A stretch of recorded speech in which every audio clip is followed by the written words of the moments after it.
వ్లాగ్స్‌కి స్వాగతం, సుస్వాగతం మామ. ఈరోజు మనం డే 2 గోవా ఎక్స్‌ప్లోర్ చేయబోతున్నామనమాట. ఫస్ట్ లొకేషన్ వచ్చేసి Parra road and second location వచ్చేసి lower Aguada fort and Sinquerim beach అనమాట. సింకేరియం బీచ్ మాత్రం చాలా క్లీన్ ఉండే మామ.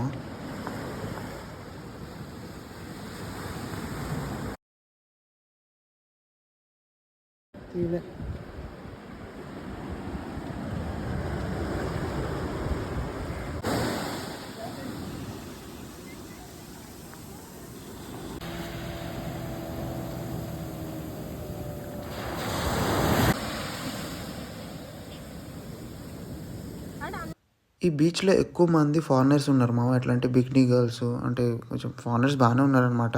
అండ్ మంచిగా అలా వాక్ చేస్తూ వెళ్తుంటే పీస్‌ఫుల్‌గా ఉండే. అండ్ నెక్స్ట్ వచ్చేసి మోర్జిం బీచ్‌కి వచ్చామనమాట. ఇది వెళ్ళే దారిలో. అండ్ వెళ్ళే దారిలో మిస్టర్ అండ్ మిసెస్ అని తెలుగు రెస్టారెంట్ ఉంటుంది మామ. అక్కడ ఫుడ్ ట్రై చేయండి. అండ్ నెక్స్ట్ వచ్చేసి ఆరంబోల్ బీచ్‌కి వచ్చామనమాట. మీరు స్వీట్ వాటర్ లేక్ వెళ్ళే దారిలో చాలా ఉంటాయి మామ ఎక్స్ప్లోర్ చేయనీకి. లైక్ ఐ మీన్ షాపింగ్ అనమాట. అండ్ 15 మినిట్స్ వాకింగ్ ఉంటుంది. అండ్ అక్కడి నుంచి కిందికి రైట్ సైడ్ వెళ్తే అక్కడికి వెళ్ళినాక మీకు సిగ్నల్ కూడా ఉండదు మామ. అట్లా ఉంటుంది అనమాట. ప్లేస్ మాత్రం ఎక్సలెంట్ ఉంది. అండ్ చాలా పీస్ఫుల్గా ఉండే. అక్కడికి వెళ్ళినాక సిగ్నల్ లేదు. డే 2 గోవాలో మాత్రం ఇన్ని ప్లేసెస్ ఎక్స్ప్లోర్ చేస్తున్నానని నేనే అనుకోలేదు మామ. ఎందుకంటే అంత బాగానే తిరిగిన అంటే అండ్ స్వీట్ వాటర్ లేక్కి వచ్చేసరికి చాలా నీట్గా ఉండే మామ. ఇక్కడ పీస్ఫుల్గా ఉండే. అండ్ ఎక్కువ టైం లేదు కాబట్టి మళ్ళీ మేము మా రిసార్ట్కి పోవాలి కాబట్టి ఇక్కడ ఒక 15-20 మినిట్స్ ఉండేసి మళ్ళీ రిటర్న్ బయలుదేరనమాట. అండ్ దారిలో షాపింగ్ చేసుకుంటూ నైట్ టీటోస్ లైన్ ఎక్స్ప్లోర్ చేస్తూ అండ్ నైట్ బాగా బీచ్ నైట్ లైఫ్ ఎంజాయ్ చేస్తూ ఫుల్ ఎంజాయ్ చేసినాం అనమాట.